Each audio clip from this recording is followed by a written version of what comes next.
Hello everyone, I'd like to welcome you to Professional Oklahoma Educators Bite-Sized Learning Podcast, where bite-sized changes can have a big impact in the classroom. This is Season 1, Episode 13. I'm Jason Bings, the host of this podcast. And in today's episode, we're going to look at ways you can adapt your lessons for virtual instruction. Now, with the approaching school year, many of you I know are concerned about how you're going to begin the school year and possibly teach a large portion of the school year in a virtual format. Some of you truly experienced this in the spring and have a head start on the rest of us in education. But others of you may have met with your students online for review and for updates, but it really wasn't much more than that, so it truly wasn't what I would call a virtual instruction setup. So for the most part, there really wasn't true virtual instruction occurring.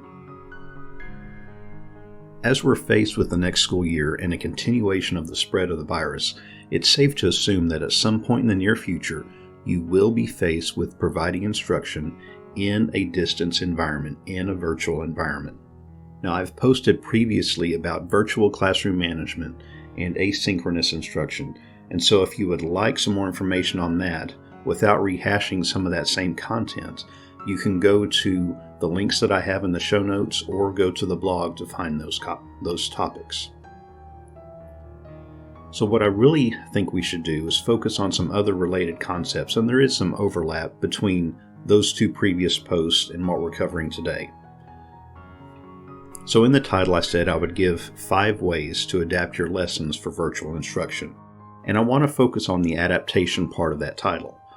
Many of you may have been told that you need to create lesson plans for traditional instruction methods and lesson plans for virtual instruction, which makes it sound like you need 2 different lesson plans. You may have been told this by leadership or administration in your school or district, and so you're trying to figure out how you're going to do this, how you're going to find time to develop 2 totally different lesson plans. So as you're thinking about your planning here, I want you to ask yourself one question. What standards will I be teaching? Now, do you plan to teach different standards in a virtual environment versus a face-to-face environment? If that's the case, then you legitimately need to have 2 different lesson plans. Otherwise, there's no need for 2 plans. You can get by with 1 plan. So if you plan to teach the same standards, which you should, because there aren't different state standards for virtual instruction versus face-to-face instruction, then you don't need 2 lesson plans. What you do need is a lesson plan that will work for both formats, and all that changes is the actual mode of instruction. I know many of you take the lesson plans from your previous year and you modify them to fit the current class based on what you learned last year about how students understand. You adjust for the needs of the students in your current class, make adaptations, modifications, and do all of that in preparation for your current year. What you want to do when you're modifying your lessons from last year to fit your current class, you also want to include components that are going to work in a virtual environment. So how do we do that? Part of what you will do will depend on what resources your district will prefer you to use, whether that's Google Classroom, Canvas, Schoology, or some other LMS.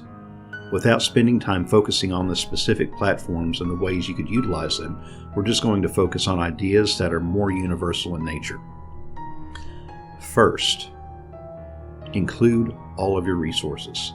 So when you're designing your lessons, you may have worksheets, review problems, websites, slideshows, textbook chapters, interactive apps, assessment questions, videos, and countless other tools that are at your disposal.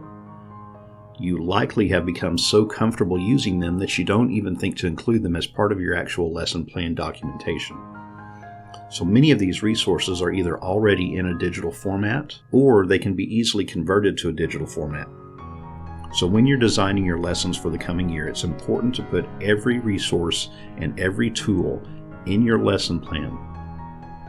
And if your district is providing an LMS for you to use, be sure to do your planning and design within that platform.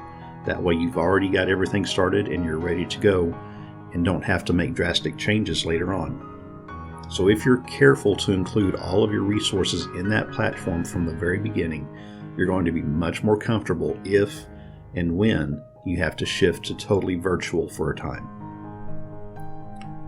Number 2 on my list, double plan. I know what you're thinking. I just told you that you don't have to make 2 different lesson plans, and I stand by that statement. What I mean by double plan is something totally different. As you're creating your lesson plans, you need to clearly plan out what you will do and what your students will do. That's the double planning part of it. Plan for yourself and plan for your students. So it's not 2 separate lesson plans. You're just making sure that you clearly plan out the entire process. It's easy to focus on what you're going to do as the instructor, but sometimes we forget to focus on what the students are going to do, other than whatever homework or extra assignments we're going to give to them as part of that. You need to plan for all of your stopping points throughout the lesson or the activity, the discussion questions and techniques you're going to use. What other questions are you going to ask to assess what learning is going on? What questions might they ask you? And what problem areas might they run into? So all of that is part of your planning process. So this is obviously going to require a little bit more detail in your lesson plans, but what it amounts to is a back and forth format for your lesson plans, almost like a script or blocking for a play or a play for an athletic team. You plan for every step of the process. So when I do this, then they will do that. When I say something, they're going to respond with something else, or they may ask something else. So if you can include all of those elements in your lesson plan, you're going to be much better prepared to make the shift to virtual when it happens. Number 3, record yourself. When you're planning your lessons, record yourself teaching the concept. Now, there are numerous ways to do this, and I mentioned a few of those in the post called Options for Creating Instructional Videos. So you can get to that link through the show notes or through the blog. Now, this recording doesn't need to be anything fancy, but it is a good idea to record yourself teaching each lesson, and you can reuse it in the future. So if you record it this year, you can turn around and use it again next year, as long as you don't make too many modifications. Now, some of you may be thinking that you don't need to record yourself teaching the lesson if you're still in a traditional format. But I'm going to disagree with you, and here's why. If you record your lesson, you can share the video for students that are absent, or you can use it as a reteaching tool. With the recorded lesson, you can also take advantage of the transcription tools that are available in several of the video hosting platforms like YouTube. Doing so will help meet the needs of your diverse learners and also provide a resource for parents and guardians when needed. So if you're in a virtual asynchronous environment, recording your lessons seems like an obvious choice. If you're not in a virtual setup, it still makes sense for the reasons that I mentioned above, but also because it gives you an opportunity to evaluate how you're teaching the objective and improve your technique. If you teach the same lesson 6 times a day, you know that by the 5th or 6th time, you've already ironed out several problems in your teaching methodology. So if you get a head start and record it once ahead of time, you can catch some of those early, and that first time you deliver that lesson face-to-face is going to be better. So you can record your lessons using those tools that are mentioned in that Creating Instructional Videos post. And you can do this through a screen recorder, or you can use your webcam that's on your laptop or your Chromebook or whatever device you have, or just having a camera or a video camera set up in front of you as you're at the board working, or you can even use your phone on a tripod. And you can make this modification to your existing lessons pretty quickly using the video, and you can adapt them to whatever the environment is at the time very easily, whether you're just needing the video as a resource for students to look back on and review, or if that's going to be one of your primary modes of instruction in an asynchronous virtual environment. All right, so number 4, universal design for learning. So universal design for learning, I've got it linked in the notes, UDL, is a set of guidelines that you can apply to any subject area, any grade level, to ensure that all of your learners can access and participate in learning. So it's a big component of accessibility, but it goes beyond that. So if you utilize these principles for UDL, it's going to make it much easier for you to shift between virtual and traditional much more seamlessly, and it's going to help you meet the needs of all of your learners, whether those are students that are on an IEP or students that are gifted. If you use UDL guidelines, that's going to help you in the long run.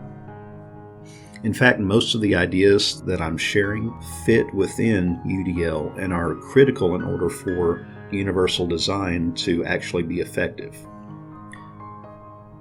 All right, so number 5 is to begin at the end. Now, I cannot stress this enough. You should always begin with the end in mind. What do you want your students to know and understand by the end of the lesson? What's your objective? If you focus on that first, the rest of it gets much easier. So once you have your target in mind, then you can step back and choose your tool for hitting the target. So you can ask yourself a follow-up question at that point. What tool will best help me teach this concept? Is the best tool one that will work in a virtual and a face-to-face environment? And if that's the case, great. If not, then what tool would you use in the other environment?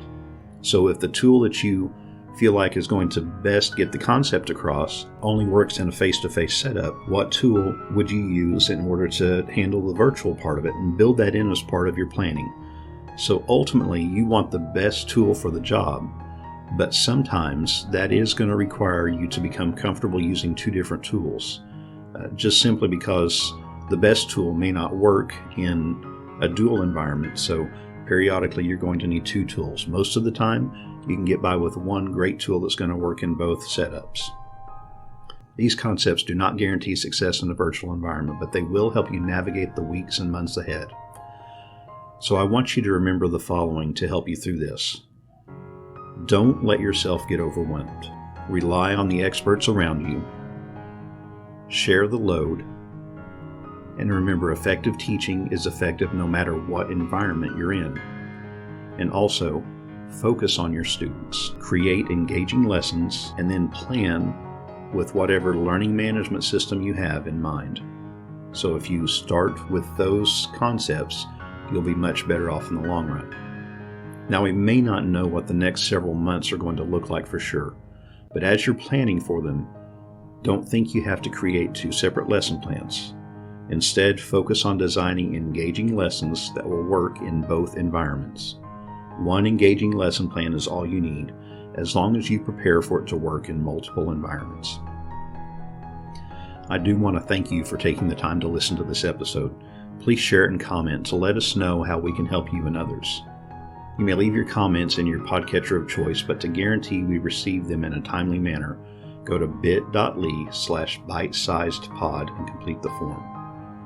If you would like to schedule a professional learning session for your school or an online meeting, you can send an email to pl, as in professional learning, pl@apoe.org.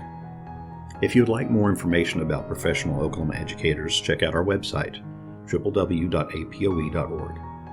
You can find links to this podcast and blog under the Resources tab on the website, or by going to poebitesizedlearning.blogspot.com. POE can also be found on Facebook at apoe.org and on Twitter at profokla.edu.